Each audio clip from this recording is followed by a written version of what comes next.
Bem-vindo aos Sussurros do Imaginário.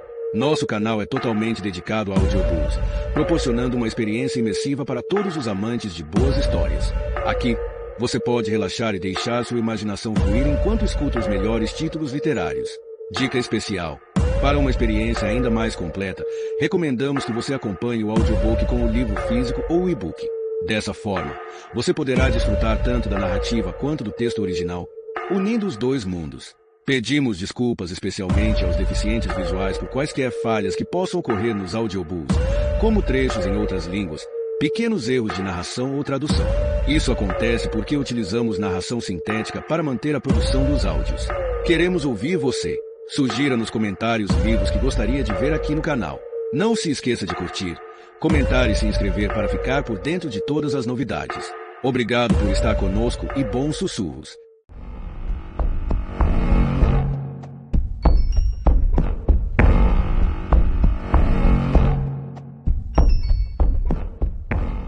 Parte 4. Lunáticos. Para a jurisprudência, os idiotas são considerados permanentemente incapacitados para o voto, mas as pessoas que sofrem de distúrbios mentais podem votar durante intervalos de lucidez. Capítulo 1. Samantha Morlison comprou os 3 DVDs lançados pela banda favorita de Libby. Ela os mantinha escondidos na gaveta de meias calças, ao lado do diafragma. E já tinha uma história pronta para o caso de Miles encontrá-los. Era um presente para a filha. Algumas vezes no trabalho, quando não havia praticamente movimento algum, ela procurava fotos de Jake na internet. Numa dessas buscas, Jake de terno, mas sem camisa, Jake de jeans e colete branco, descobriu que a banda ia tocar em Wembley dali a 2 semanas. Tinha uma amiga da época da faculdade que morava em West Allen. Poderia ficar na casa dela e vender a ideia para Libby como uma chance única, uma oportunidade de ficarem juntas. Com um entusiasmo genuíno, que já não sentia há muito tempo, Samantha conseguiu comprar 2 ingressos para os melhores lugares do show. Quando chegou em casa naquela noite, estava radiante com aquele segredo delicioso, quase como se estivesse vindo de um encontro. Miles já estava na cozinha, ainda com o terno do trabalho e com o telefone na mão. Viu quando ela entrou, e sua expressão estava estranha, difícil de decifrar. "O que houve?" perguntou Samantha, ligeiramente na defensiva. "Não consigo falar com o papai. A droga do telefone está ocupado." Colocaram um novo post. Samantha pareceu não compreender direito, então ele lhe explicou com impaciência. "O fantasma de Belry Fybroter." Outra mensagem. "No site do conselho." "Ah", disse ela, desenrolando a echarpe do pescoço. "Entendi. Acabei de encontrar com Beth Rossiter, chegando da rua. Ela sabia de tudo. Entrei na área de mensagens do site, mas não consegui ver. Mamãe já deve ter tirado do ar. Bem, espero que tenha feito isso mesmo. É ela quem vai estar na linha de fogo se a Luga ouvido procurar um advogado." Dessa vez foi sobre Parminder Javanda, indagou Samantha, com um tom propositadamente indiferente. Não perguntou o que dizia o post porque estava decidida a não parecer intrometida e fofoqueira como Shirley e Maureen, e também por achar que já sabia o que tinham escrito, que Parminder era responsável pela morte da velha Cat Veedon. Depois de 1 ou 2 minutos, acrescentou, mostrando-se vagamente interessada. "Porque disse que a sua mãe vai estar na linha de fogo. Ora, ela é a administradora do site e, portanto, é responsável por divulgar conteúdo difamatório ou potencialmente difamatório. Não sei se ela e papai têm noção do quanto isso pode ser sério. Você pode defender a sua mãe, ela ia adorar." Miles não ouviu o que ela disse. Apertou a tecla de rediscagem e franziu as sobrancelhas porque o celular do pai ainda estava ocupado. "Isso está começando a ficar sério", disse ele. "Você ficou bem feliz quando Simon Price foi atacado. Qual a diferença agora? Se isso é uma campanha contra os membros do conselho ou contra quem está se candidatando?" Samantha se virou para esconder o sorriso. Então, a preocupação dele não era com Shirley. "Mas por que alguém escreveria alguma coisa sobre você?" perguntou ela, toda inocente. "Você não tem nada a esconder. Talvez você fosse bem mais interessante se tivesse. E aquela carta? Que carta? Deus do céu. Mamãe e papai disseram que receberam uma carta anônima sobre mim. Diziam que eu não era adequado para ocupar o lugar de Belry Fybroter." Samantha abriu o congelador e ficou olhando para aquelas comidas pouco apetitosas ali dentro, consciente de que Miles não podia mais ver o seu rosto com a porta aberta. "Você não está achando que alguém tem alguma coisa contra você, está?" perguntou ela. "Não, mas sou advogado." "Não sou? Deve ter gente por aí com raiva de mim. Não acho que essa coisa de carta anônima. Quero dizer, até agora o alvo tem sido apenas o outro lado, mas pode haver represálias. Não estou gostando nada do rumo que as coisas estão tomando." "Bem, política é assim mesmo, Miles", disse Samantha, nitidamente se divertindo. "É um negócio sujo." Miles foi bufando para a sala, mas ela nem ligou. Seus pensamentos estavam voltados novamente para aquele rosto esculpido, aquelas sobrancelhas bem desenhadas, aqueles músculos abdominais rígidos e definidos. Agora já tinha aprendido a maioria das músicas. Estava pensando em comprar uma camiseta da banda para usar, e uma para Libby também. Jake dançaria a apenas alguns metros dela. Ia se divertir como não fazia há anos. Nesse meio tempo, Howard andava de um lado para o outro, na delicatessen fechada, com o celular grudado no ouvido. As persianas estavam abaixadas, e as luzes, acesas, e do outro lado do salão, depois do vão formado pelo arco aberto na parede, Shirley e Maureen se ocupavam com os preparativos para a inauguração do café, que aconteceria em breve. As duas desempacotavam louças e copos, falando em voz baixa, mas animadas, e ouvindo Howard murmurar ao telefone monossilabicamente. Sim, claro. Gritando comigo, disse Shirley. Gritando e xingando. Tire essa maldita mensagem imediatamente. E eu respondi, vou tirar, Javanda. Mas agradeceria se não dissesse palavrões. Se ela tivesse falado comigo assim, eu teria deixado lá por mais algumas horas, disse Maureen. Shirley sorriu. Foi exatamente o que ela tinha feito. Resolveu ir tomar uma xícara de chá, deixando o post anônimo sob Parminder no site por mais uns 45 minutos. Maureen e ela já tinham esmiuçado cada detalhe daquele post até deixarem à mostra todas as suas nuances. Havia muitas possibilidades para discussões posteriores, mas a fome imediata estava saciada. Shirley, no entanto, já pensava com voracidade no que iria acontecer, na reação de Parminder depois de ter o seu segredo revelado. Então não pode ter sido ela que colocou o post sobre Simone Price, observou Maureen. Não, obviamente não foi ela, concordou Shirley, enquanto enxugava a louça azul e branca que escolhera, deixando de lado a rosa, que era a preferida de Maureen. Às vezes, embora não diretamente envolvida nos negócios, Shirley gostava de lembrar a Maureen que ela ainda tinha uma influência imensa ali, uma vez que era esposa de Howard. Claro, dizia ele ao telefone, mas não seria melhor que... E quem você acha que fez isso? Perguntou Maureen. Sinceramente, não faço a menor ideia, respondeu Shirley com uma voz extremamente educada, como quem diz que não se rebaixa a esse tipo de informação ou suspeita. Alguém que conhece os Price e os Javanda, concluiu Maureen. Obviamente, disse Shirley. Finalmente Howard desligou.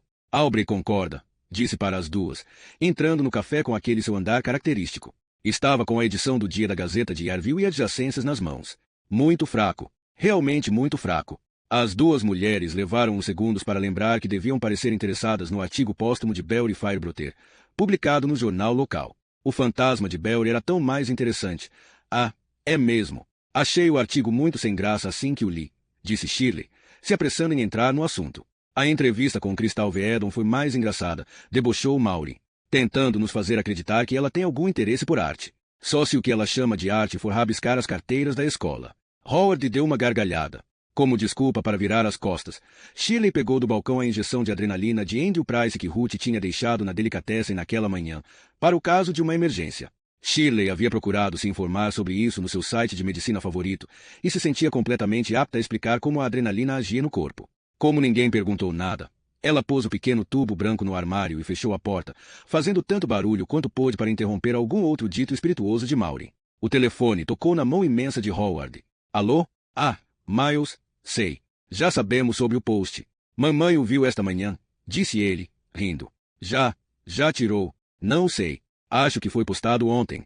Ah, eu não diria isso. Há anos que todo mundo sabia dessa história de aluga-ouvido. Mas o bom humor de Howard foi murchando à medida que Miles falava. Depois de um tempo, ele disse, sim, eu entendo. Claro, não tinha pensado nisso por esse. Talvez seja melhor chamar alguém para dar uma olhada na segurança. O som de um carro lá fora na praça, ao anoitecer, passou praticamente despercebido pelos três dentro da delicatessen, mas o motorista viu a enorme sombra de Howard e Mollison se mexendo por trás das persianas cor de creme. Gavin pisava fundo, ansioso para ver Mary. A voz dela estava desesperada no telefone. Quem está fazendo isso? Quem pode ser? Quem me odeia tanto assim? Ninguém, Mary, disse ele. Quem poderia odiar você? Não saia daí. Estou indo o mais rápido que posso. Ele estacionou do lado de fora da casa, bateu a porta do carro com força e correu pelo caminho da entrada. Ela abriu a porta da frente antes que ele batesse. Mais uma vez os seus olhos estavam inchados, cheios de lágrimas, e ela estava usando um hobby de chenille que ia até o chão e fazia com que parecesse mais baixa. Não era nem um pouco sedutor. Era, na verdade, a antítese perfeita do kimono vermelho de Kai, mas a sua simplicidade, o seu desalinho indicavam que eles haviam alcançado um outro nível de intimidade. Os 4 filhos de Mary estavam na sala. Ela, então, Com um gesto, o chamou para a cozinha. Eles sabem? Perguntou Gavin. Só Fergus. Alguém na escola contou a ele. E pedi que não comentasse nada com os outros. Sinceramente, Gavin, estou chegando ao meu limite. O rancor. Não é verdade, disse Gavin. E então a curiosidade suplantou o que havia de melhor dentro dele. Ou é? Não, exclamou ela, ultrajada. Quer dizer, não sei. Não a conheço. Mas fazê-lo falar desse jeito. Pôr palavras na sua boca. Eles não ligam para o que isso significa para mim. E caiu no choro novamente. Gavin sentiu que não devia abraçá-la enquanto estivesse vestindo aquele hobby, e ficou feliz de não ter feito isso, pois Fergus entrou na cozinha logo em seguida. Oi, Gav. O garoto parecia cansado, mais velho do que era, com os seus 18 anos. Gavin o viu abraçar Mary, e ela recostou a cabeça no ombro do filho, esfregando os olhos na manga do hobby, como uma criança. Não acho que seja a mesma pessoa, observou Fergus, sem fazer qualquer preâmbulo. Dei uma lida na mensagem de novo. O estilo é completamente diferente. Ele tinha salvado a tal mensagem no celular e começou a lê-la em voz alta. A conselheira Dra. Parminder Javanda, que se diz tão devotada a cuidar dos pobres e carentes da região, teve sempre um motivo secreto para suas boas ações. Ela sempre foi. Fergus, não, disse Mary, deixando-se cair numa das cadeiras da mesa da cozinha. Não aguento isso. Juro que não consigo. E ainda por cima o artigo dele saiu no jornal de hoje. Ela tapou o rosto com as mãos e recomeçou a chorar silenciosamente.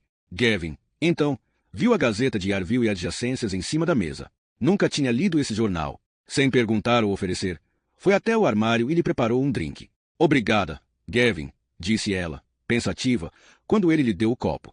Deve ter sido Howard Mollison, sugeriu, sentando-se ao lado dela. Por causa do que Belry disse sobre ele. Não acredito, retrucou Mary, enxugando os olhos com a mão. E muito cruel. Ele nunca fez nada parecido quando Belry estava, e deu mais um soluço, vivo. Voltando-se para o filho, pediu. Jogue esse jornal fora, Fergus. O garoto parecia confuso e magoado. Mas e o artigo do... Jogue fora. Insistiu Mary, com uma ponta de histeria na voz. Posso ler no computador, se eu quiser. Foi a última coisa que ele fez no dia do nosso aniversário de casamento. Fergus pegou o jornal em cima da mesa e ficou parado por um instante, olhando a mãe, que enterrou o rosto nas mãos de novo. Então, com um olhar rápido para Gavin, o rapaz saiu da cozinha, levando a Gazeta. Depois de alguns minutos, quando Gavin achou que Fergus não iria mais voltar, pôs a mão no braço de Mary, acariciando para consolá-la. Ficaram ali sentados por um tempo, e ele se sentia muito mais feliz sem o jornal na mesa.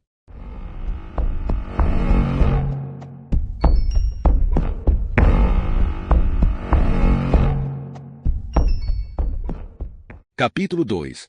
Parminder não iria trabalhar na manhã seguinte, mas tinha uma reunião em Yarville. Assim que os filhos saíram para a escola, começou a organizar as coisas metodicamente, para ter certeza de que levaria tudo de que ia precisar. Quando o telefone tocou, ela levou um susto tão grande que deixou a bolsa cair no chão. Alô? Atendeu, com um grito agudo.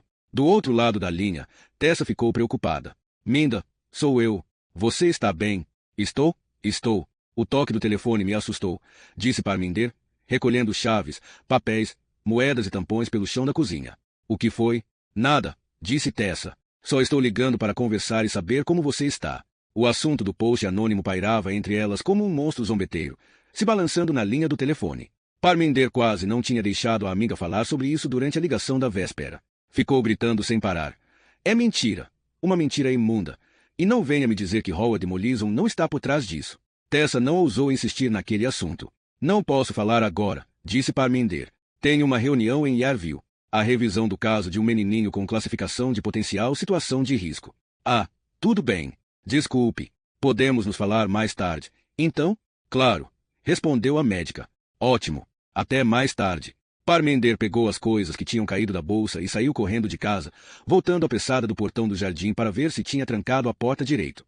Enquanto dirigia, várias vezes se deu conta de que não tinha noção do que se passará no último quilômetro e dizia a si mesma, com raiva, para prestar atenção. Mas as palavras maliciosas do post anônimo voltavam a toda hora na sua cabeça. Ela já sabia o texto de cor. A conselheira Dra.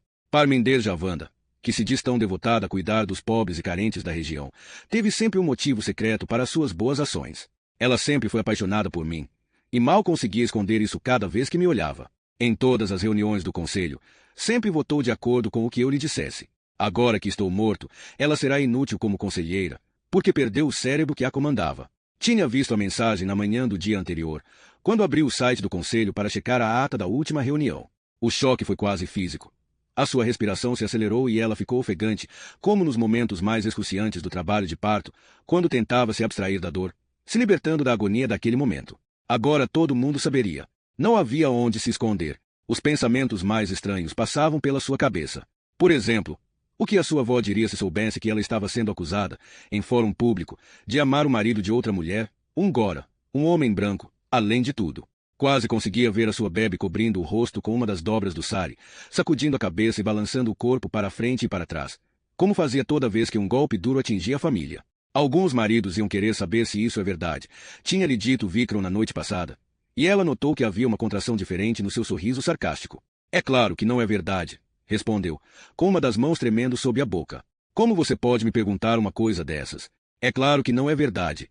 Você o conhecia. Ele era meu amigo. Apenas um amigo. Estava passando pela Belle Chapelle. Como é que tinha chegado até ali sem perceber? Dirigia de maneira perigosa, porque não estava prestando a mínima atenção. Lembrou-se da noite em que ela e Vikram foram a um restaurante, quase 20 anos atrás, a noite em que concordaram em se casar. Ela lhe contou sobre o rebuliço que a família tinha feito quando Stephen Oyle a levou em casa, e ele também achou que aquilo não tinha cabimento algum. Naquela época, ele tinha entendido, mas não entendia quando era Howard Mollison que a acusava, e não os seus parentes tacanhos. Aparentemente, não percebia que Goras podiam ser tacanhos, mentirosos e maldosos. Parminder passou da entrada do retorno. Tinha de se concentrar, tinha de prestar atenção. Estou atrasada? Perguntou, de longe, correndo pelo estacionamento, para se encontrar com Kai Bowden. Tinha visto a assistente social apenas uma vez na vida, quando ela foi ao seu consultório pegar uma receita de pílula anticoncepcional. De jeito nenhum, disse Kai.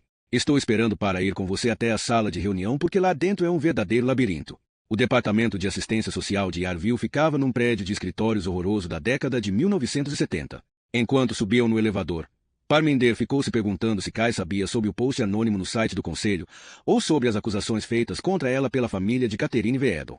Imaginou a porta do elevador se abrindo e uma fila de pessoas de toga esperando para acusá-la e condená-la. E se a reavaliação do caso de Robbie Veedon fosse apenas uma armadilha, e ela estivesse indo para o seu próprio julgamento?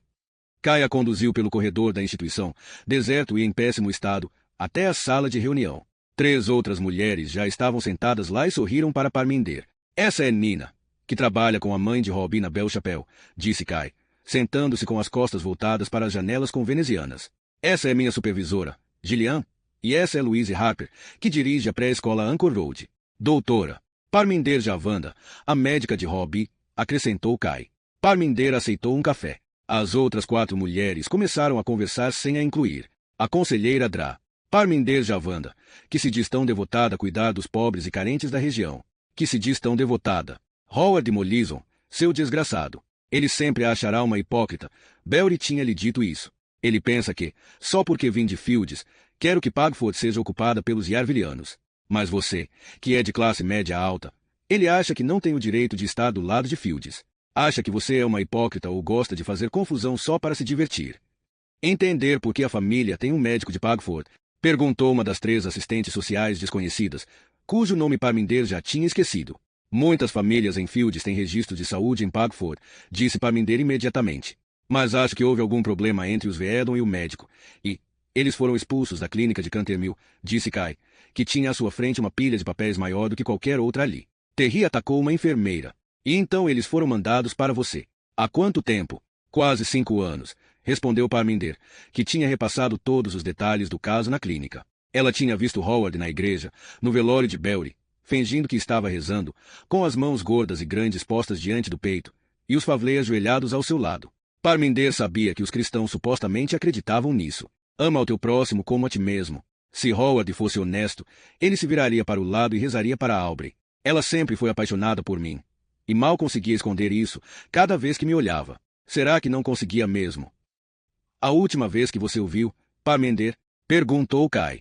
Quando a irmã dele o levou à clínica por causa de uma infecção de ouvido, disse a médica. Há uns 2 meses. E como estava sua condição física geral na época? Perguntou uma das outras mulheres. De uma maneira geral, ele estava bem. Respondeu Parminder, retirando da bolsa a cópia de registros. Eu o examinei cuidadosamente, porque conheço o histórico da família. Ele estava com peso adequado, embora eu duvide que a sua dieta seja saudável. Não tinha piolhos nem lêndias ou algo do gênero. Estava um pouco assado. E lembro que a irmã disse que às vezes ele ainda fazia xixi na calça. Elas põem fralda nele de vez em quando, disse Kai. Mas você não teria maiores preocupações com relação à saúde dele? Indagou a mulher que tinha feito a primeira pergunta a Parminder. Não havia nenhum sinal de maus tratos, disse ela. Tirei a roupa dele e examinei o seu corpo todo com bastante atenção. Não havia hematomas ou qualquer outro tipo de machucado. Não há nenhum homem na casa, interveio Kai. E a infecção no ouvido? Perguntou a supervisora. Foi uma infecção bacteriana bastante comum, que provavelmente se aproveitou de uma virose. Nada de estranho nisso, típico em crianças da idade dele. Então, de um modo geral, já vi crianças em situações bem piores, acrescentou Parminder. Você disse que foi a irmã que o levou à clínica e não a mãe. Você também é médica de Terry. Acho que não vejo Terry lá na clínica há uns 5 anos, disse Parminder, e a supervisora se voltou para Nina. Como ela está indo com a metadona? Ela sempre foi apaixonada por mim. Talvez o fantasma seja Shirley ou Maury, e não Howard. Era mais o feitio delas ficar prestando atenção em todos os detalhes. Quando ela estava ao lado de Belry, querendo captar alguma coisa com as suas mentes sujas de mulher velha, pensou Parminder. Até agora por mais tempo no programa, disse Nina. Ela tem falado muito na reavaliação do caso. Tenho a impressão de que sabe que está tendo a sua última chance. E ela não quer perder Robbie. Disse isso algumas vezes. Acho que você conseguiu que ela finalmente entendesse a situação, Kai. Percebo que ela está assumindo mais responsabilidades agora, pela primeira vez desde que a conheço. Obrigada, mas não quero ficar muito entusiasmada. A situação ainda é bastante precária, disse Kai. Aquelas palavras cautelosas, porém, contrastavam com o leve e irrepreensível sorriso de satisfação em seu rosto. E como vão as coisas na escola, Louise?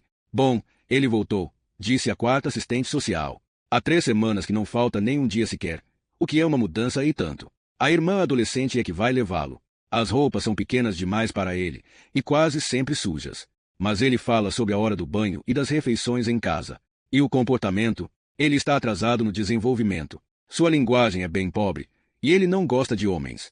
Quando algum pai aparece na escola, ele não chega perto. Fica rodeando as professoras e ajudantes, e parece muito ansioso. E 1 ou 2 vezes, acrescentou, virando uma página das suas anotações, ele fez com as menininhas menores ou perto delas gestos que imitavam nitidamente o ato sexual. Seja qual for a nossa decisão, acho que ele não deve ser retirado da classificação de potencial situação de risco, disse Kai. E houve um murmúrio de aprovação na sala. Parece que tudo depende de Terry permanecer no programa ou não, disse a supervisora, voltando-se para Nina, e de ficar longe das drogas. É isso mesmo, com toda certeza, concordou Kai. Mas estou preocupada também com o fato de que, mesmo que fique sem usar heroína, ela não seja uma mãe de verdade para Robbie. Parece que Cristal é que cuida dele, e ela tem 16 anos e um monte de problemas também. Parminder se lembrou do que ela disse para Sukinder 2 noites atrás. Cristal Vedon, aquela garota estúpida. Foi isso que você aprendeu com a Cristal Vedon naquela equipe, a descer até o nível dela. Belry gostava de Cristal. Via nela qualidades invisíveis aos olhos das outras pessoas. Uma vez, já há um certo tempo, Parminder contou a Belry a história de Baikanhaya, o herói Sikh que cuidava das necessidades dos feridos em combate, fossem eles amigos ou inimigos. Quando lhe perguntaram por que ele ajudava a todos indiscriminadamente, Baikanhaya respondeu que a luz de Deus brilha em todas as almas e que, por isso, ele não podia fazer distinção entre os homens. A luz de Deus brilha em todas as almas. Ela tinha chamado Cristal Vedon de estúpida e dito que ela era de um nível mais baixo. Belry nunca teria dito isso. Sentia-se envergonhada. Quando a bisavó dava a eles algum suporte em termos de cuidado, mas ela morreu, disse Parminder, se apressando em dizer isso antes que alguém o fizesse. Enfisema e AVC. Isso mesmo, concordou Kai, ainda olhando para as próprias anotações. Então voltamos a Terry. Ela esteve numa instituição quando era criança. Terry frequenta os grupos de orientação para pais. Já lhe oferecemos, mas ela não tinha nenhuma condição de frequentar um grupo, explicou a representante da escola. Se ela concordasse em participar de um grupo e o frequentasse seriamente, seria um grande passo, observou Kai. Se fecharmos, disse Nina, que trabalhava na Belle Chapelle, se dirigindo a Parminder com um suspiro. Acho que ela vai ter que ir à sua clínica para receber a metadona. Tenho medo que ela não vá, interrompeu Kai, antes que Parminder pudesse responder. O que você quer dizer com isso? Perguntou a médica, zangada. Todas as outras olharam para ela. Apenas que pegar ônibus e se lembrar de compromissos não são o forte de Terry, disse Kai. Para ir até a Belle Chapelle ela precisa apenas subir a rua. Ah, disse Parminder, mortificada. Claro, me desculpe. Claro, acho que você tem toda a razão.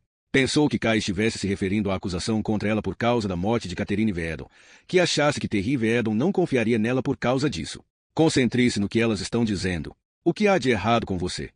Então, resumindo, propôs a supervisora, olhando para as suas próprias anotações. Temos aqui um caso de negligência com intervalos de cuidados adequados. Ela suspirou, mas havia mais exasperação do que tristeza nesse gesto. A crise foi controlada. Terry não está mais se drogando. Robbie voltou para a escola, onde podemos ficar de olho nele. E não há nenhuma preocupação imediata quanto à sua segurança. Como disse Kai, ele deve permanecer na classificação de potencial situação de risco. E acho realmente que devemos marcar outra reunião sobre o caso daqui a um mês. A reunião demorou mais uns 40 minutos. Depois Kai acompanhou Parminder até o estacionamento. Foi ótimo você ter vindo pessoalmente. A maioria dos médicos só envia o relatório. Eu tinha manhã de folga, disse Parminder. A explicação para sua presença na reunião era bem simples. Odiava ficar sentada em casa sem ter o que fazer. Mas Kai achou que ela estava esperando mais elogios e não se fez de rogada. Quando chegaram ao carro da médica, Kai lhe disse: Você é membro do conselho, não é? Colin lhe deu as estatísticas sobre Bel Chapéu que passei para ele. Deu? Sim, respondeu Parminder. Seria muito bom se pudéssemos conversar a respeito disso qualquer hora dessas. O assunto está na pauta da próxima reunião do conselho. Mas quando Kai foi embora, depois de lhe dar o seu número de telefone e lhe fazer mais alguns sinceros agradecimentos, Parminder voltou a pensar em Belry, no fantasma e nos Molison. Estava passando por Fields quando aquela ideia simples, que tanto tentou encobrir e abafar, conseguiu finalmente romper a barreira das suas defesas. Talvez eu o tenha amado realmente.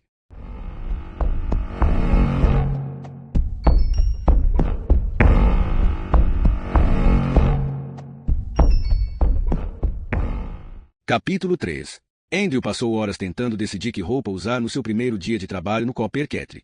Acabou escolhendo mesmo uma das roupas que estavam no encosto da cadeira no seu quarto. Uma espinha enorme tinha aparecido justamente hoje, com uma ponta de pus brilhante, no lado esquerdo do seu rosto. Andrew chegou ao cúmulo de tentar disfarçá-la com a base de Ruth, que pegou escondido da gaveta da penteadeira da mãe. Estava na cozinha na noite de sexta, pensando em Gaia e nas 7 horas que passaria junto dela e que ainda iam demorar para chegar, quando seu pai voltou do trabalho num estado que ele jamais tinha visto. Simon parecia assustado, quase desorientado. Onde está sua mãe? Ruth estava vindo da despensa, toda animada. Oi, docinho de cocô. Como? O que houve? Tive que pedir demissão. Ruth pôs as mãos no rosto, horrorizada. Depois correu para o marido e passou os braços pelo seu pescoço, abraçando-o. Por quê? Sussurrou ela. Aquela mensagem, disse Simon. Na porra do site. Eles fizeram Jim e Tommy se demitirem também. Era pedir demissão ou justa causa. Um acordo de merda. Eles não vão me pagar nem o que deram a Brian Grant. Andrew ficou absolutamente imóvel, petrificando-se devagar como uma estátua de culpa. Merda, disse Simon, no ombro de Ruth. Você vai arrumar outra coisa, sussurrou ela novamente. Não aqui por perto, retrucou o marido. Ele se sentou numa das cadeiras da cozinha, ainda de casaco, e ficou olhando em volta, aparentemente muito aturdido para falar qualquer coisa. Ruth ficava dando voltas ao seu redor, consternada, carinhosa e à beira das lágrimas. Andrew ficou contente de detectar naquele olhar catatônico de Simon traços do seu costumeiro exagero teatral. Isso o fez se sentir um pouco menos culpado. Simon continuava sentado sem dizer uma palavra sequer. O jantar foi tenso. Paul, ao saber das novidades, ficou aterrorizado, porque o pai podia acusá-lo de ter causado tudo isso. No início da refeição, Simon agia como um mártir cristão, ferido, mas digno diante da perseguição implacável. Até que, vou pagar alguém para acertar aquele gordo filho da puta pelas costas, explodiu, enquanto engolia uma colherada do crumble de maçã, e a família entendeu que ele estava falando de Howard Molison. Sabe, se colocaram outra mensagem no site do conselho, disse Ruth, ofegante. Não foi apenas com você. Me contaram lá no trabalho. A mesma pessoa, o fantasma de Belry Fibroter, colocou algo terrível sobre a Dra. Javanda. Então Shirley e Howard chamaram alguém para dar uma olhada no site, e a pessoa descobriu que seja lá quem for que tenha escrito as mensagens estava usando o login de Belry Fibroter. Então, para dar mais segurança, eles o removeram, da base de dados ou coisa que o valha. E isso vai trazer a porra do meu emprego de volta. Ruth não falou nada por alguns minutos. Andrew estava nervoso com o que a sua mãe tinha acabado de contar. Era preocupante que o fantasma de Belry Fibroter estivesse sendo investigado, e assustador que outra pessoa tivesse seguido o seu exemplo. Quem mais teria a ideia de usar o login de Belry Fibroter, a não ser Bola? Mas por que Bola atacaria a Dra. Javanda? Ou era apenas mais uma maneira de implicar com Sukinder? Andrew não estava gostando nada disso. Qual é o problema? Rosnou Simon do outro lado da mesa. Nada, murmurou Andrew, mas então decidiu acrescentar. É que estou chocado. É, por você ter perdido o emprego. Ah, você está chocado. É, vociferou Simon. E Paul deixou cair a colher, lambuzando-se todo de sorvete. Limpe isso, Paulinha, sua bichinha. Esse é o mundo real, cara de pizza, gritou para Andrew. Tem filhos da puta por toda a parte querendo derrubar a gente. Então você, e apontou para o filho mais velho, trate de conseguir algum podre de Molison, ou não precisa se preocupar em voltar para casa amanhã. Sim. Simon empurrou a cadeira para trás, jogou longe a colher, que caiu no chão com um estardalhaço, e saiu da cozinha, batendo a porta atrás de si. Andrew esperou pelo inevitável e não se decepcionou. Foi um choque terrível para ele, sussurrou Ruth para os filhos, tremendo. Depois de todos esses anos de dedicação à empresa. E ele está preocupado, porque não sabe como vai cuidar de nós. Quando o despertador tocou às 6:30 da manhã seguinte, Andrew o desligou com um tapa e literalmente pulou da cama. Sentindo-se como se fosse Natal, ele se lavou e se vestiu apressadamente. Mas depois gastou 40 minutos cuidando do cabelo e do rosto, espalhando pequenas porções de base por cima das espinhas mais visíveis. Ficou esperando que Simon estivesse no corredor quando passou na frente da porta do quarto dos pais, mas não havia ninguém ali e, depois de engolir o café da manhã, saiu da garagem, pedalando a bicicleta de corrida de Simon, e desceu a colina em direção a Pagford. Era uma manhã nevoada, o que prometia um belo dia de sol mais tarde. As persianas da delicatessen ainda estavam abaixadas, mas a porta se abriu quando ele a empurrou, fazendo soar uma campainha. Por aí não, gritou Howard, se arrastando na direção dele. Você entra pelos fundos. E pode botar a bicicleta perto das lixeiras. Tire ela aí da frente. Para chegar ao pequeno pátio de pedra, frio e úmido, nos fundos da delicatessen, passava-se por um beco estreito. O pátio era cercado por muros altos, e havia ali umas lixeiras industriais de metal e um alçapão que se abria para uma escada bem íngreme que levava ao porão. Você pode prendê-la aí em qualquer lugar, desde que não atrapalhe a passagem, disse Howard, que apareceu na porta dos fundos, respirando com dificuldade e com o rosto todo suado. Enquanto Andrew lutava tentando fechar o cadeado da corrente, Howard enxugou a testa com o avental. Certo, vamos começar pelo porão, disse ele, apontando para o alçapão, quando Andrew terminou de prender a bicicleta. Desça e dê uma olhada lá embaixo. Ele se debruçou sobre a abertura, enquanto Andrew descia os degraus. Havia muitos anos Howard já não conseguia descer ao seu próprio porão. Maureen geralmente cambaleava a escada abaixo e acima algumas vezes por semana. Mas agora que as mercadorias se acumulavam para a abertura do café, pernas mais jovens tinham se tornado indispensáveis. Dê uma boa olhada em volta, gritou ele, quando já não podia mais ver Andrew. Está vendo onde guardamos os bolos e a patisserie? Os grandes sacos de grãos de café e as caixas de chá. E, no canto, está vendo o papel higiênico e os sacos de lixo? Estou vendo. Sim, respondeu Andrew, e a sua voz ecoou lá das profundezas. Você pode me chamar de Sr. Molison, disse Howard, com um tom levemente mordaz na voz rouca. Lá embaixo, no porão, Andrew se perguntava se devia começar a fazer isso imediatamente. Ok, Sr. Molison. Soou meio debochado, e ele se apressou em tentar desfazer essa impressão com uma pergunta interessada. O que tem dentro desses armários grandes? Dê uma olhada, disse Howard, impaciente. É para isso que está aí. Para saber onde deve guardar as coisas e onde deve ir buscá-las. Howard ouviu os sons abafados de Andrew abrindo as portas pesadas do armário, e torceu para que o garoto não fosse muito idiota e não precisasse de muita orientação. A sua asma estava particularmente ruim hoje. O nível de pólen no ar devia estar bastante alto, e além disso havia todo o trabalho extra, a excitação e os pequenos aborrecimentos com a inauguração do café. Estava suando tanto que talvez tivesse que ligar para Shirley lhe pedindo que trouxesse uma camisa limpa antes da abertura da loja. O furgão chegou, gritou Howard, quando ouviu o barulho do motor do outro lado do beco. Suba aqui. Você vai carregar as coisas até o porão e guardá-las nos lugares certos, ok? E me traga 5 litros de leite para o café. Entendeu? Entendi. Sr. Molison, disse Andrew lá de baixo. Howard foi voltando lentamente para pegar a bombinha que tinha deixado no bolso do casaco pendurado na sala dos funcionários, atrás do balcão da delicatessen. Depois de usá-la, sentiu-se muito melhor.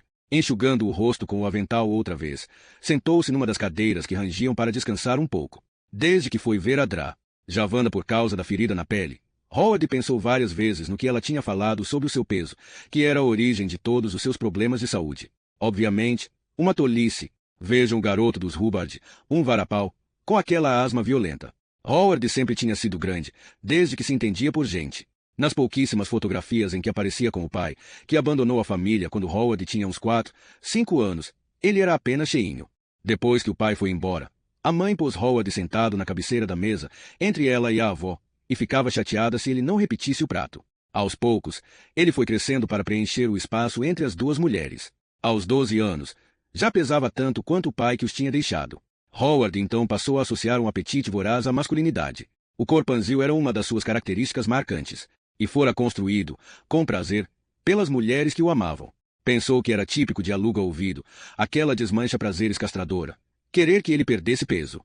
Mas, às vezes, nos momentos de fraqueza, quando ficava difícil respirar ou andar, Howard sentia medo. Era muito fácil para Shirley fingir que o marido nunca tinha estado em perigo, mas ele se lembrava das longas noites no hospital depois da cirurgia de ponte de safena, quando não conseguia dormir com medo de que o seu coração vacilasse e parasse. Toda vez que via Vikram Javanda, lembrava-se de que aqueles dedos escuros e longos tinham tocado o coração que batia no seu peito aberto.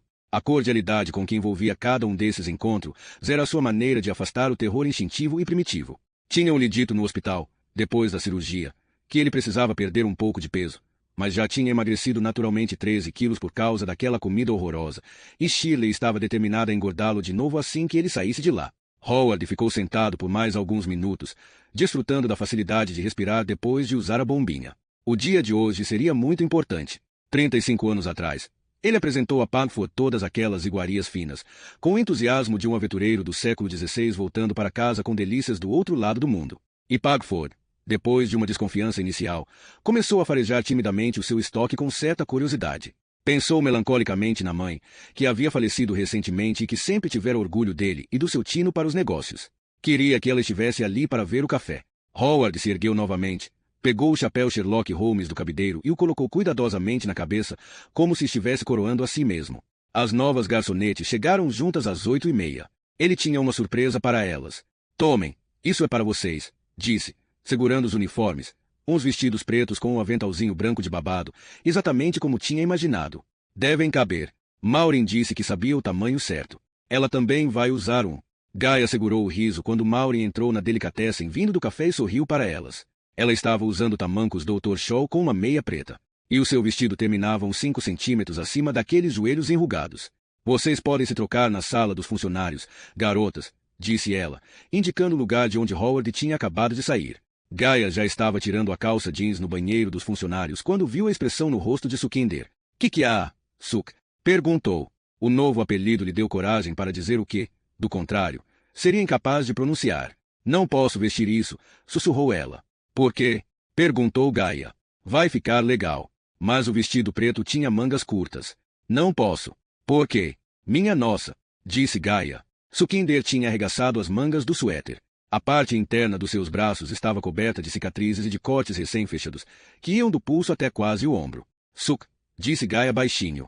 Que você anda fazendo? Sukinder balançou a cabeça, com os olhos cheios de lágrimas. Gaia pensou por um momento e então disse, já sei. Venha. Ela estava tirando a camiseta de manga comprida. Alguém empurrou a porta com força, e o ferrolho, que não estava no lugar certo, se abriu.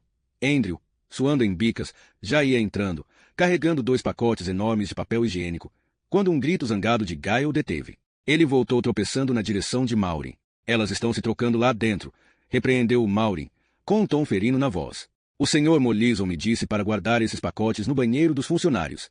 Caralho, caralho. Ela estava só de calcinha e sutiã. Ele tinha visto quase tudo. Desculpe, gritou Andrew na frente da porta fechada. O seu rosto chegava a latejar de tão vermelho. Ponheteiro, resmungou Gaia do outro lado. Estava entregando a camiseta para Sukinder. Ponha por baixo do vestido. Vai ficar estranho. Azar. Você arranja uma preta para a semana que vem. Vai parecer que você só usa mangas compridas. Nós contamos uma história qualquer. Eczema. Ela tá com eczema, anunciou Gaia, quando saíram da sala dos funcionários, vestidas e de avental. Pelo braço todo. Tá soltando uma casquinha. Ah, disse Howard, olhando para os braços brancos da camiseta de Sukinder, e depois outra vez para Gaia, que estava deslumbrante, como ele havia imaginado. Vou arranjar uma camiseta preta na semana que vem, disse Sukinder, incapaz de olhar nos olhos de Howard. Tudo bem, exclamou ele, dando tapinhas na parte de baixo das costas de Gaia, bem acima da sua cintura, indicando que elas fossem para o café. Preparem-se, disse a todos os funcionários. Vamos abrir em alguns instantes. Por favor, Maureen, abra as portas. Já havia um pequeno grupo de clientes esperando na calçada. Um cartaz do lado de fora dizia: Coppercat, inauguração hoje, primeiros cafés de graça. Por horas a fio Andrew não viu mais Gaia. Howard o manteve ocupado, carregando leite e suco de fruta para cima e para baixo, pelas escadas do porão, e esfregando o chão da pequena cozinha dos fundos. E o seu horário de almoço foi antes do das duas garçonetes. Só vislumbrou Gaia rapidamente quando Howard o convocou lá no balcão do café, e eles se cruzaram, passando a poucos centímetros um do outro, ela indo na direção da sala dos fundos. Estamos cheios de trabalho, Sr. Price, disse Howard, de muito bom humor. Pegue um avental limpo e passe um pano nas mesas para mim, enquanto Gaia almoça. Miles e Samantha Mollison se sentaram com as duas filhas e Shirley na mesa da janela. Parece que as coisas estão indo às mil maravilhas, não é mesmo? Disse Shirley, dando uma olhadinha em volta. Mas o que a garota do Javanda está usando por baixo do vestido? Ataduras, sugeriu Miles, apertando os olhos. Oi, Sukinder, gritou Lexi, que a conhecia da escola primária. Não grite, querida, repreendeu Shirley, o que deixou Samantha irritada. Maureen saiu de trás do balcão com o seu vestido curto preto e o avental de babado, e Shirley começou a rir. Ah, querida, disse ela calmamente, vendo Maureen se aproximar radiante. Era verdade, pensou Samantha, Maureen estava ridícula, especialmente ao lado das duas garotas de 16 anos que usavam o mesmo uniforme, mas não daria a Shirley a satisfação de concordar com ela. Ela se virou ostensivamente para o outro lado, vendo o garoto que limpava as mesas ao redor. Ele era magro, mas tinha ombros suficientemente largos. Dava para ver os seus músculos debaixo da camiseta folgada. Era incrível pensar que o traseiro grande e gordo de Miles já tinha sido tão pequeno e rijo. Então o garoto virou para a luz, e ela viu as suas espinhas. Não está nada mal, não é? Disse Maureen, com aquela sua voz rouca, dirigindo-se a Miles. O café ficou lotado o dia inteiro. Certo, meninas, disse Miles. E que tal se a gente aumentasse os lucros do vovô? Samantha imediatamente pediu uma sopa quando Howard veio se arrastando lá da delicatessen. Ele ficou andando de um lado para o outro o dia todo, entrando no café a cada 10 minutos para cumprimentar os clientes e checar o dinheiro no caixa. Um tremendo sucesso, disse a Miles, se apertando na mesa. O que achou, Sammy? Ainda não tinha visto. Tinha? Gostou da pintura na parede. E da louça? Ah, disse Samantha. Está lindo. Eu estava pensando em comemorar os meus 65 anos aqui, disse Howard, distraidamente coçando a ferida que os cremes de Parminder ainda não tinham curado, mas não é grande o suficiente. Acho que vamos ter que ficar com o salão da igreja. Quando vai ser, vovô? Perguntou Lexi, toda animada. Eu posso ir? Dia 29. Você está com 16. Claro que pode ir, disse Howard, feliz. Dia 29? Perguntou Samantha. Ah, Wise. Shirley lhe deu uma olhada. Howard está planejando isso há meses. Temos falado sobre isso o tempo todo. É a noite do show de Libby, disse Samantha. É alguma coisa da escola? Perguntou Howard. Não, respondeu Libby. Mamãe comprou ingressos para o show da minha banda favorita. É em Londres. E eu vou junto, disse Samantha. Ela não pode ir sozinha. A mãe de Harriet falou que ela podia. Já disse que, se você vai para Londres, eu vou com você, Libby. Dia 29? Perguntou Miles, olhando feio para Samantha. O dia seguinte à eleição, Samantha soltou a gargalhada de deboche que tinha deixado de dar quando viu Maureen. E o conselho distrital, Miles. Não vai haver coletiva de imprensa. Bom, vamos sentir a sua falta, Sammy, disse Howard, se levantando com a ajuda do encosto da cadeira. Melhor pegar um. Certo. Andrew, você já acabou aqui. Vá ver se precisamos de alguma coisa do porão. Andrew teve de esperar ao lado do balcão que as pessoas passassem, indo e voltando do banheiro. Maureen estava entregando a Sukinder pratos de sanduíches. Como está a sua mãe? Perguntou a garota repentinamente, como se a ideia tivesse acabado de lhe ocorrer. Bem, respondeu Sukinder, ficando vermelha. Não está muito chateada com aquelas coisas desagradáveis que escreveram sobre ela no site do conselho. Não, disse Sukinder, com lágrimas nos olhos. Andrew seguiu para o pátio dos fundos, que agora, no início da tarde, era quente e ensolarado. Ele tinha esperança de que Gaia estivesse ali, pegando um pouco de ar, mas ela devia ter ido para a sala dos funcionários. Desapontado, acendeu um cigarro. Mal tinha acabado de aspirar a fumaça, Gaia surgiu do café. Havia terminado de almoçar e estava com uma lata de refrigerante na mão. Oi, disse Andrew, com a boca seca. Oi, disse ela. Então, depois de 1 ou 2 minutos, perguntou. Ei, por que aquele seu amigo é tão filho da puta com Sukinder? É pessoal ou ele é racista? Ele não é racista, respondeu Andrew, e tirou o cigarro da boca, tentando manter as mãos firmes, sem tremer, mas não pôde pensar em mais nada para falar. O sol que batia nas lixeiras aquecia as suas costas suadas. A proximidade dela, naquele vestidinho preto apertado, o massacrava, especialmente agora que já tinha vislumbrado o que havia ali debaixo. Deu mais uma tragada, sem saber quando se sentiu assim antes, tão deslumbrado, tão vivo. O que foi que ela fez para ele? Então, a curva dos quadris para a cintura fina, a perfeição dos olhos grandes e cheios de manchinhas esverdeadas por cima da lata de Sprite. Andrew teve vontade de dizer, nada, ele é um babaca. Posso bater nele se me deixar tocar em você. Sukhinder apareceu no pátio, piscando por causa da luz do sol. Estava muito desconfortável e com calor por causa da camiseta de Gaia. Ele está chamando você, disse a garota. Ele que espere, retrucou Gaia tranquilamente. Estou terminando aqui. Só gastei 40 minutos da hora do almoço. Andrew e Sukhinder ficaram olhando a garota dar outro gole no refrigerante, embasbacados com a sua arrogância e a sua beleza. Aquela vaca velha estava dizendo alguma coisa sobre a sua mãe. Perguntou Gaia. Sukhinder assentiu. Eu acho que deve ter sido o amigo dele, disse a garota, encarando Andrew novamente, e ele achou a ênfase no dele extremamente sensual, mesmo que a intenção fosse depreciá-lo, que pôs a mensagem sobre a sua mãe no site. Não pode ser, disse Andrew, e a sua voz vacilou ligeiramente. Quem quer que tenha feito isso atacou o meu pai também, há 2 semanas. O quê? Perguntou Gaia. A mesma pessoa postou alguma coisa sobre o seu pai? Ele fez que sim, feliz com o interesse dela. Alguma coisa sobre roubo, não foi? Perguntou Sukhinder, com um atrevimento notável. É, disse Andrew, e ele foi mandado embora ontem. Então, a mãe dela. E encarou os olhos brilhantes de Gaia quase com firmeza. Não é a única que está sofrendo. Que merda, disse Gaia, virando a lata de cabeça para baixo e, em seguida, jogando-a na lixeira. As pessoas aqui são completamente doidas.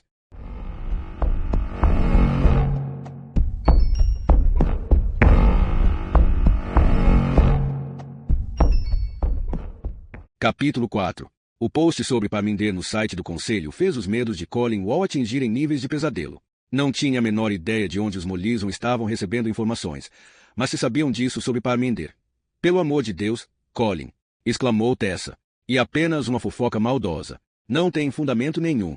Mas Colin não teve coragem de acreditar nela. Era dado, por temperamento, a pensar que os outros também viviam escondendo segredos que os deixavam loucos. E nem ao menos podia encontrar algum conforto no fato de que tinha vivido a maior parte da sua vida adulta com medo de catástrofes que não aconteceram. Porque, pela lei das probabilidades, isso não significava que elas não pudessem vir a acontecer de fato, um dia desses. Estava pensando sobre a sua exposição iminente, como de costume, enquanto voltava do açougue às 2:30, e só percebeu onde estava quando o tumulto na frente do novo café chamou a sua atenção. Teria atravessado para o outro lado da praça se já não estivesse bem na frente do Copper Kettle. A proximidade com qualquer um dos Mollison agora o assustava. E, então, viu algo pela vidraça da janela do café que o fez entender tudo. Quando entrou na cozinha de casa 10 minutos depois, viu Tessa ao telefone, falando com a irmã. Colocou a perna de cordeiro na geladeira e subiu as escadas, direto para o quarto de bola, no sótão. Empurrou a porta de repente, como esperava, o quarto estava vazio. Nem se lembrava da última vez em que tinha estado ali. O chão estava coberto de roupa suja. E havia um cheiro estranho, embora a bola deixasse sempre a claraboia aberta. Colin notou uma caixa de fósforos grande sobre a escrivaninha. Ele a abriu e viu, quase sem acreditar, pequenas baganas. Perto da caixa, ao lado do computador, para quem quisesse ver, havia uma embalagem daquelas folhas finas para enrolar cigarros. O coração de Colin batia tão forte que parecia que ia sair pela boca. Colin, onde você está? Perguntou Tessa lá de baixo. Aqui em cima. Grunhiu ele. Ela apareceu na porta do quarto de bola com um ar assustado, ansioso. Sem dizer nada, ele pegou a caixa de fósforos e mostrou a ela o que havia lá dentro. Ah! Exclamou Tessa baixinho. Ele disse que ia sair com Andrew Price hoje, prosseguiu Colin. Tessa ficou assustada ao ver o músculo na mandíbula de Colin pulsando, para baixo e para cima. Acabei de passar pelo novo café na praça, e Andrew Price está trabalhando lá, limpando as mesas. Então, onde está Stuart? Por várias semanas, Tessa tinha fingido acreditar no filho quando ele dizia que ia sair com Andrew. Ela ficava afirmando para si mesma que Sukhinder devia estar enganada em pensar que Bola estava saindo, ou teria de algum modo consentido em sair, com Crystal Veedon. Não sei, respondeu ela. Vamos descer que eu faço um chá para você. Vou ligar para ele. Acho que vou esperar aqui, disse Colin, sentando-se na cama toda desarrumada. Venha, Colin. Venha comigo, pediu Tessa. Ela estava apavorada de deixá-lo ali no quarto. Não sabia o que ele podia achar nas gavetas ou na mochila de Bola. E não queria que ele ficasse vasculhando o computador ou debaixo da cama. Alimentava ainda mais segredos, recusando-se terminantemente a tirar aquela história a limpo. Venha, Colin. Vamos lá para baixo, insistiu ela. Não, disse Colin. e cruzou os braços como se fosse uma criança mimada, com aquele músculo saltando na mandíbula. Usando drogas. O filho do vice-diretor. Tessa se sentou na cadeira da escrivaninha em frente ao computador e começou a sentir que a mesma raiva de sempre tomava conta dela. Sabia que se preocupar consigo mesmo era uma consequência inevitável da doença de Colin, mas às vezes, muitos adolescentes experimentam, Príncipe ou Tessa. Você ainda o defende, não é? Será que não percebe que é justamente porque você está sempre passando a mão na cabeça de Stuart que ele acha que pode se safar de qualquer situação sem maiores consequências? Ela estava tentando manter a raiva sob controle, porque sabia que devia ser um elo entre os dois. Desculpe, Colin, mas você e o seu trabalho não são as únicas coisas que existem. Sei. Então se eu for demitido, por que cargas de água você seria demitido? Pelo amor de Deus, gritou Colin, indignado. Isso tudo me atinge. As coisas já estão muito ruins. Ele é o aluno mais problemático da...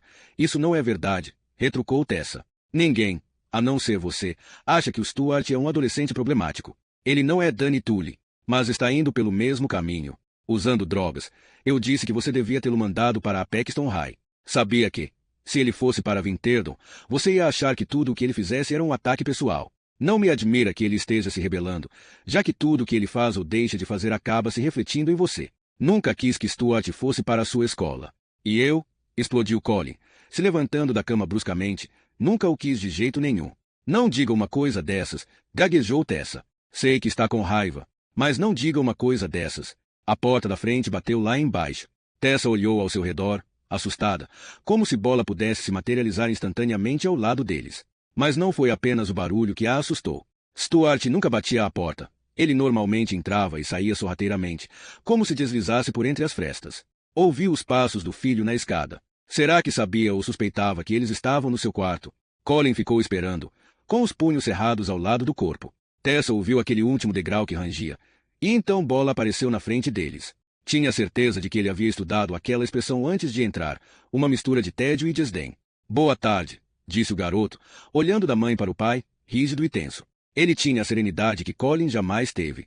Que surpresa! Desesperada, Tessa tentou preparar o terreno. Papai estava preocupado porque não sabíamos onde você estava, disse ela, com um tom de súplica na voz. Você disse que ia sair com Arthur hoje, mas papai viu. E, mudança de planos, disse Bola. Ele olhou de relance para o lugar onde tinha deixado a caixa de fósforos. Então você não quer nos contar onde esteve? Perguntou Colin. Havia manchas brancas em volta da sua boca. Claro, se vocês querem saber, respondeu Bola, e esperou pela reação deles. Stu, disse Tessa, meio sussurrando, meio gemendo. Saí com Crystal Veedon, declarou ele. Ah, Deus do céu, não, pensou Tessa. Não, não, não. Você o quê? Indagou Colin, tão surpreso que se esqueceu de colocar agressividade na voz.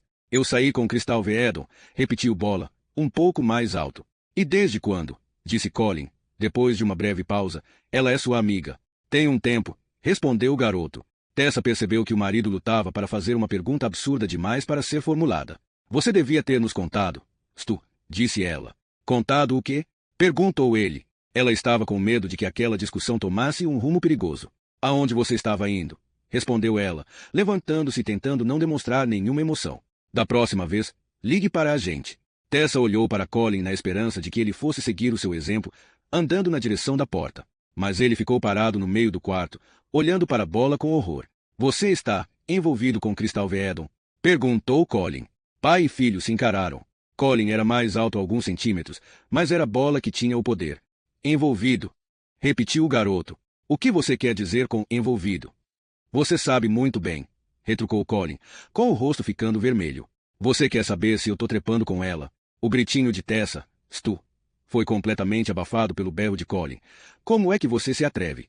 Bola ficou apenas olhando para Colin, com um sorriso de deboche. Tudo nele era desafio e ironia. O quê? Perguntou Bola. Você está cada vez mais vermelho. Colin tentava achar as palavras, dormindo com Crystal Veedon. E se eu tivesse algum problema? Objetou ele, e olhou para a mãe enquanto dizia. Vocês estão tentando ajudar Crystal, não estão? Ajudar. Não estão tentando manter a clínica de reabilitação aberta para ajudar a família de Crystal. O que isso tem a ver? Então não vejo problema nenhum se eu estiver saindo com ela. E você está saindo com ela? Indagou Tessa rispidamente. Se Bola queria levar a discussão para esse lado, que fosse. Você está saindo com ela? Stuart, seu sorriso de deboche a enojou. Ele não parecia nem disposto a fingir algum respeito. Bom, como nós não transamos nem aqui nem na casa dela. Sim, estou. Colin levantou o braço com o punho cerrado e deu um soco, que acertou em cheio o rosto de Bola. O garoto, que estava prestando atenção na mãe, foi pego de surpresa. Ele cambaleou para o lado, bateu na escrivaninha e caiu no chão. Mas, logo em seguida, já tinha se levantado, e Tessa agora estava entre os dois, de frente para o filho. Atrás dela, Colin ficava repetindo, seu desgraçado. Seu desgraçado. Ah, é. Disse Bola, agora sem o sorriso de deboche. Melhor ser desgraçado do que ser um babaca que nem você. Não. Gritava Tessa. Colin, saia daqui. Saia daqui. Horrorizado, furioso e tremendo da cabeça aos pés, Colin hesitou um momento e depois saiu do quarto, pesando duro. Eles o ouviram tropeçar aqui e ali, descendo a escada. Como você pôde? Sussurrou Tessa. Como você pôde o quê? Porra? Perguntou Stuart, e o olhar no seu rosto a deixou tão apreensiva que ela correu para trancar a porta do quarto. Você está se aproveitando daquela garota, Stuart, e sabe disso, e a maneira como falou com o seu. Porra nenhuma, gritou Bola, andando de um lado para o outro. Toda aquela aparência de indiferença tinha ido embora. Não tô me aproveitando dela porra nenhuma. Ela sabe exatamente o que quer. Não é porque mora naquele bairro de merda que não sabe o que quer. A verdade é que você e Pombinho não querem que eu trepe com ela porque ela não é do mesmo nível. Isso não é verdade, disse Tessa, muito embora fosse.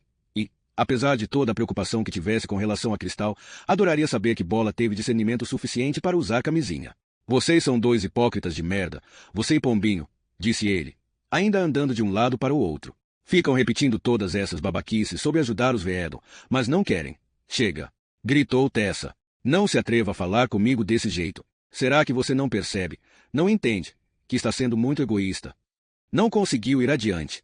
Virou de costas, andou até a porta, furiosa, e saiu, batendo-a atrás de si. Quando Tessa saiu do quarto, Bola estranhamente parou de andar de um lado para o outro e ficou olhando a porta fechada por alguns minutos. Então enfiou a mão no bolso, pegou um cigarro e o acendeu, sem se preocupar em soprar a fumaça pela claraboia.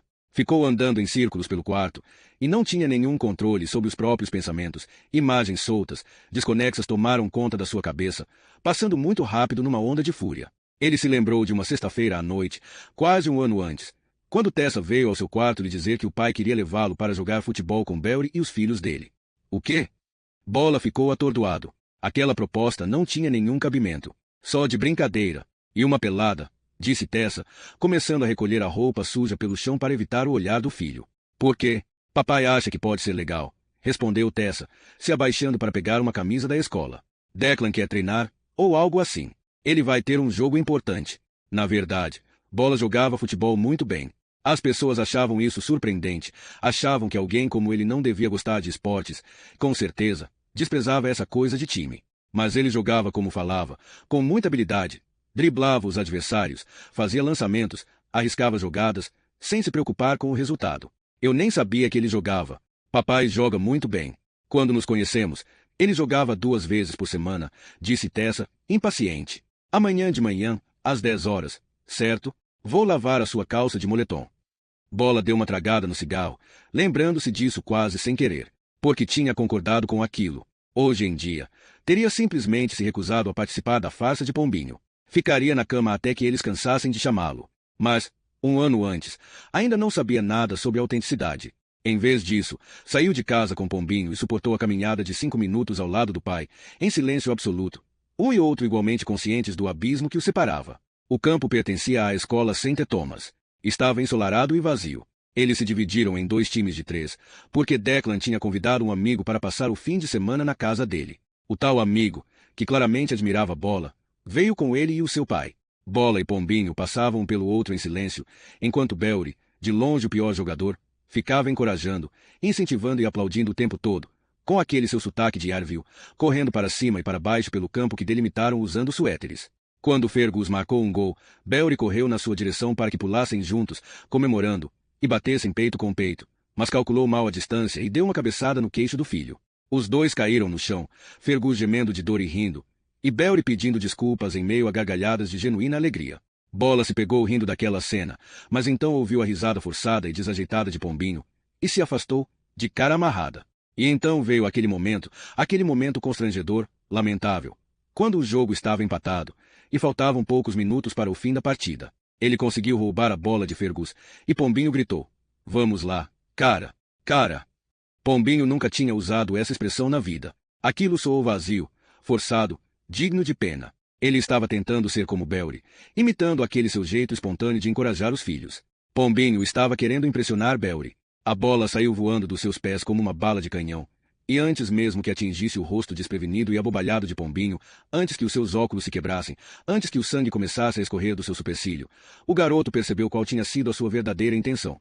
Ele quis efetivamente acertar Pombinho, e chutou aquela bola como uma punição.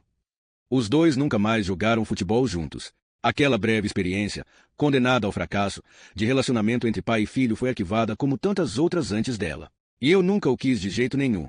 Tinha a certeza de que escutou aquilo. Pombinho devia estar falando dele. Eles estavam no seu quarto. De quem mais estariam falando? Não tô nem aí, pensou Bola. Sempre tinha desconfiado disso. Só não sabia porque aquela sensação de frio se espalhava no seu peito. Bola recolocou a cadeira da escrivaninha no lugar onde estava, antes de cair sobre ela ao ser atingido pelo soco de Pombinho. Uma reação autêntica teria sido tirar a mãe da frente e acertar um soco na cara dele também. Quebrar os seus óculos mais uma vez. Fazê-lo sangrar. Bola ficou com ódio de si mesmo por não ter feito isso. Mas havia outras maneiras. Há anos vinha ouvindo coisas, e sabia muito mais sobre os medos absurdos do pai do que eles imaginavam. Os seus dedos estavam mais vagarosos que de costume.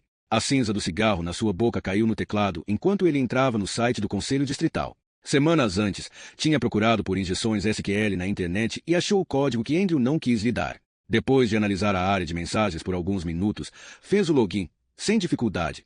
Como Betty Rossiter. Mudou o nome do usuário para o_fantasma _de _Belry _fibroter e começou a digitar.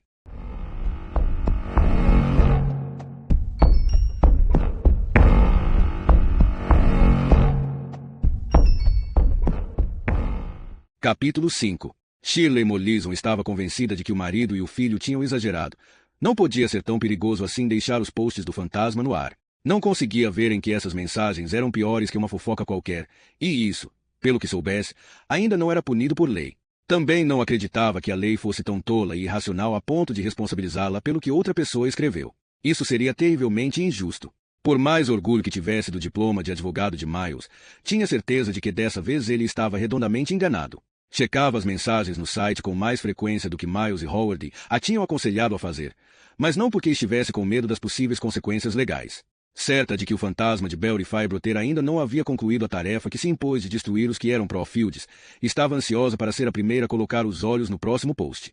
Várias vezes por dia corria para o antigo quarto de Patrícia e entrava na página. Às vezes um leve arrepio percorria o seu corpo enquanto descascava batatas ou passava o aspirador de pó, e ela voava para o escritório, apenas para se desapontar mais uma vez. Shirley sentia uma afinidade especial e secreta com o fantasma. Ele escolhera o site dela como fórum para expor a hipocrisia dos oponentes de Howard, e isso lhe dava o orgulho de um naturalista que tinha criado um hábitat no qual espécies raras se dignavam a construir os seus ninhos.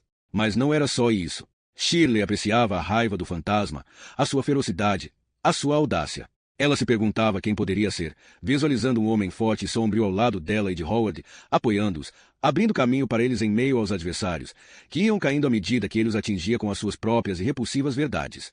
De algum modo, nenhum dos homens de Pagford parecia digno de ser o fantasma, e ficaria desapontada em saber que ele era um dos membros da facção anti-Fields que conhecia.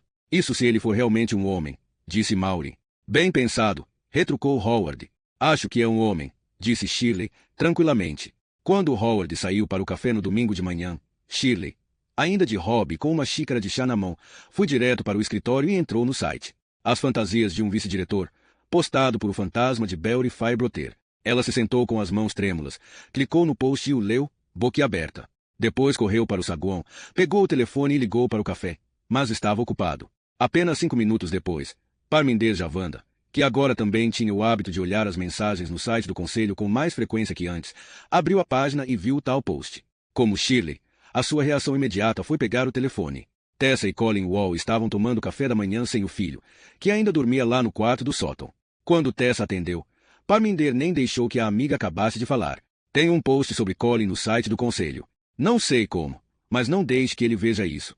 Os olhos assustados de Tessa se voltaram para o marido, mas Colin estava muito próximo do aparelho e ouviu cada palavra de Parminder. Ligo para você mais tarde, disse Tessa, apressada. Colin, chamou ela, atrapalhando-se toda para desligar o aparelho. Colin, espere.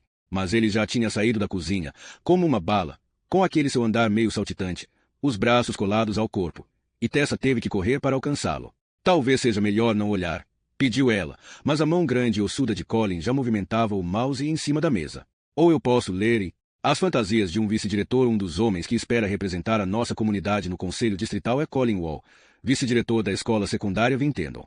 Os eleitores talvez se interessem em saber que Wall, um disciplinador severo, tem fantasias bem incomuns. O Sr. Wall tem tanto medo que um aluno venha a acusá-lo de assédio sexual que frequentemente tem que se ausentar do trabalho para se acalmar. Se o Sr. Wall efetivamente acariciou um aluno do primeiro ano, isso é algo que o fantasma não pode afirmar. No entanto, o fervor das suas fantasias febris sugere que, mesmo que ele não tenha feito isso, adoraria fazê-lo. Foi Stuart que escreveu isso, pensou Tessa imediatamente. O rosto de Colin estava assustador à luz que vinha do monitor. Era assim que ela imaginava que ele ficaria se tivesse um derrame. Colin, eu acho que Fiona Shawcross contou para todo mundo, sussurrou ele. A catástrofe que havia temido desde sempre se abateu sobre ele. Era o fim de tudo. Sempre se imaginou tomando pílulas para dormir. Será que havia o suficiente em casa? Tessa, que ficou momentaneamente confusa com aquela menção à diretora, retrucou. Fiona não faria isso. De todo modo, ela não sabe. Ela sabe que tem o toque. Mas ela não sabe do que você tem medo. Sabe? Sim, respondeu Colin. Eu disse a ela na última vez em que tirei licença. Por quê? Esbravejou Tessa. Deus do céu. Por que você foi contar isso a ela? Queria explicar por que era tão importante que eu me afastasse um tempo, respondeu Colin, quase humilde. Achei que ela tinha que saber como era sério. Tessa controlou um desejo intenso de gritar com ele. A aversão que se podia perceber na forma como Fiona o tratava ou falava dele agora estava explicada. Tessa nunca tinha gostado dela, sempre muito dura e pouco solidária. Seja como for, disse ela, não acho que Fiona tenha alguma coisa a ver com... Não diretamente, interrompeu Colin, enxugando o suor de cima dos lábios com a mão trêmula.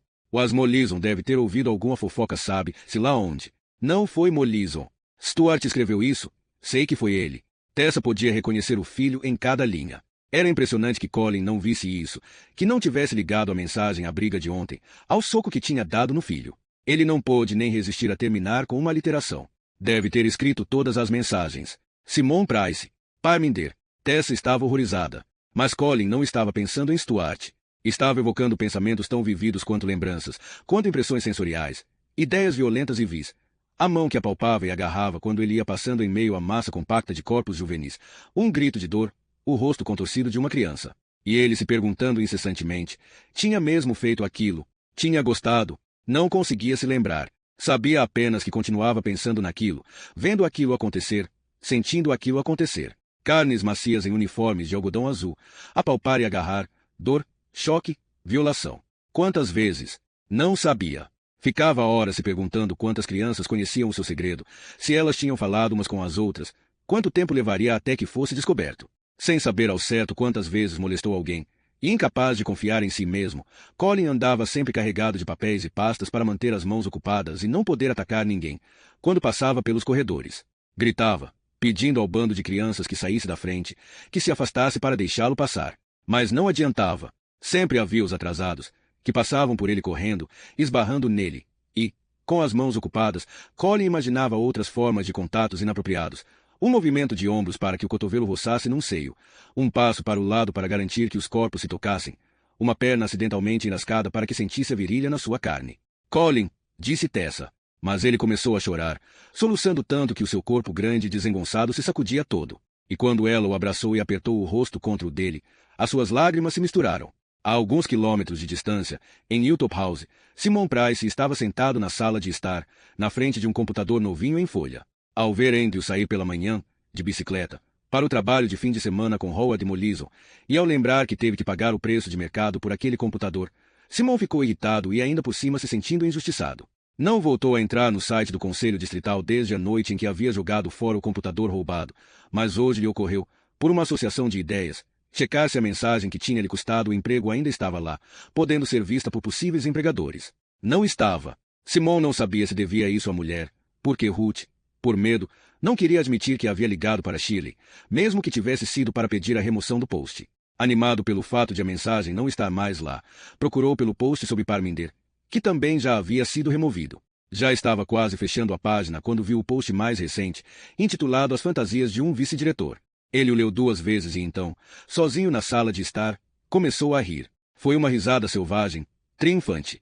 Nunca tinha gostado daquele homem grande e saltitante, com aquela testa enorme. Era bom saber que, comparado a esse sujeito, ele próprio até que tinha se dado bem. Ruth entrou na sala, sorrindo timidamente. Estava contente de ouvir Simon rir, porque ele andava no humor medonho desde que perderá o emprego. Do que você está rindo? Sabe o pai de bola? Uau, o vice-diretor. Ele é um maldito pedófilo. O sorriso de Ruth desapareceu. E ela correu para ler o post. Vou tomar um banho, disse Simon, no maior bom humor. Ruth esperou até que ele tivesse saído da sala para ligar para a amiga Shirley e alertá-la sobre esse novo escândalo, mas o telefone dos Mollison estava ocupado. Shirley tinha, finalmente, conseguido falar com Howard na delicatessen. Ela ainda estava de hobby, e ele andava de um lado para o outro, na pequena sala atrás do balcão. Estava tentando falar com você há um tempão.